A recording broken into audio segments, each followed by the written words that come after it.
tie the ridgepole down to the mast and tie the side flaps down, and you got a real fortress in there.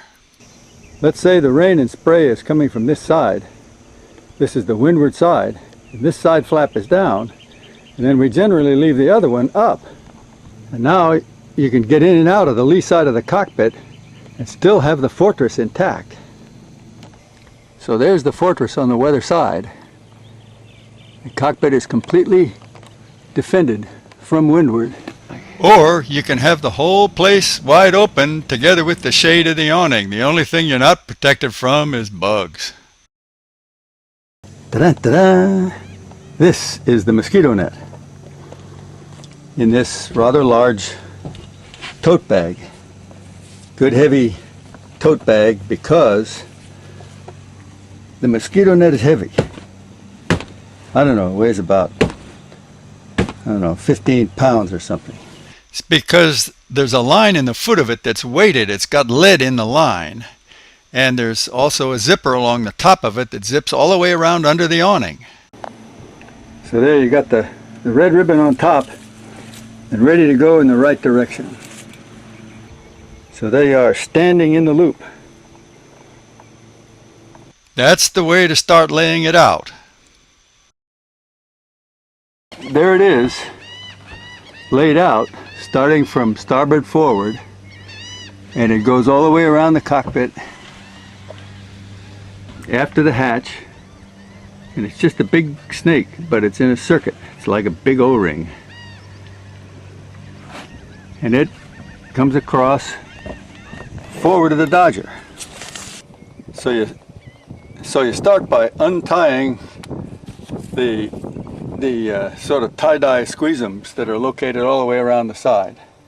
Incidentally, when you're untying this thing, it's then when you begin to appreciate that whoever tied it up tied each one in a nice snug bow so you can get it untied easily. Otherwise it takes you forever to get the thing open and underway. You start with a red ribbon at the starboard forward corner and go down the side first, not across the front. You go down the side first and continue all the way around in a clockwise direction looking down on the cockpit. Okay, so it's round the corner and across the back. And now we see why the ridgepole has to leave the zipper exposed at the end. Okay, so that's the end of that one. And now we're at the port aft corner now. Now with this piece of zipper. And when we get to port forward, we're going to go around the corner with a zipper non-stop and across the front.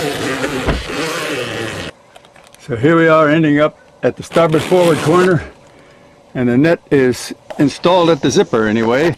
All the way around the bottom we take this weighted line that's got lead in it and just drop it around outside the Dodger, inside some of the fittings, outside some of the other fittings. Just drop it on there. It'll lay down over piles of line pretty well across the after hatch. Again, you got a leak there. If you got a leak, we got some cheesecloth rags you can stuff in them. And all along, same thing along the port side of the cockpit here. It gives a complete surround of the cockpit for the full dimensions of the awning. And you can come and go through both hatches without having to disturb any mosquito netting. So that we can tie the side flaps out or tie them down. And furthermore, we can raise the Dodger from inside the mosquito net.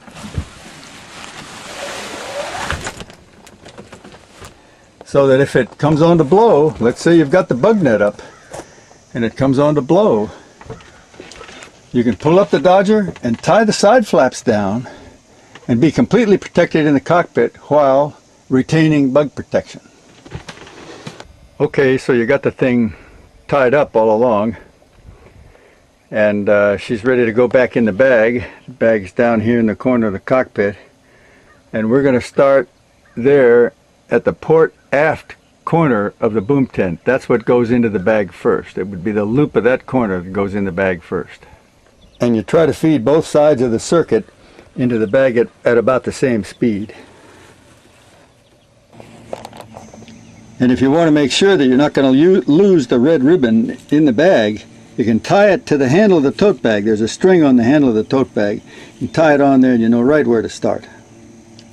And I wanted an arrangement that would really protect us here in this cockpit. We're getting just old enough so that we realized we were crazy not to do this years ago because it has made a tremendous difference in our use of the boat.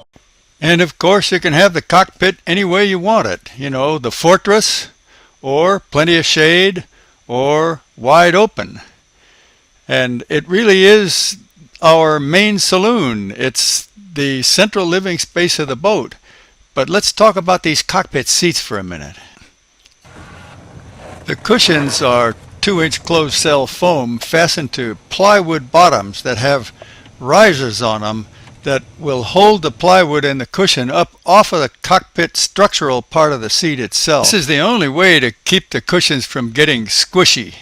And note also that the seat overhangs the structural part of the cockpit seat front and drops down to rest on those blocks of wood that are fastened to the bulkheads there.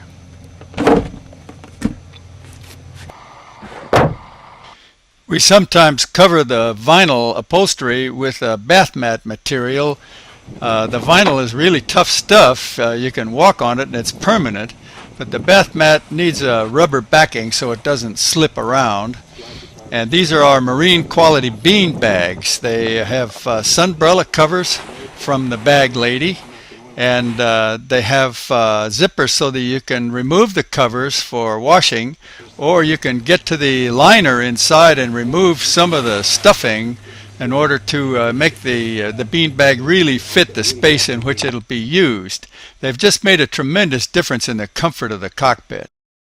And because the cockpit seat fronts overhang the structural part of the seat, there's room underneath the overhang for all the drop boards and the cockpit tables. They all fit behind bungee there. And on this side, the motor controls and the self-steering device are protected also by the seat overhang. The cockpit table lives behind the drop boards against the seat front. Table setup is done with a piece of aluminum shower curtain rod and a C-clamp. The aluminum rod is inserted through the hose clamps on the forward edge of the table. The rod is inserted into the handholds in the forward hatch, and then with the C-clamp attached to the tiller, the leg is fastened with a lashing, and the thing is pretty solid.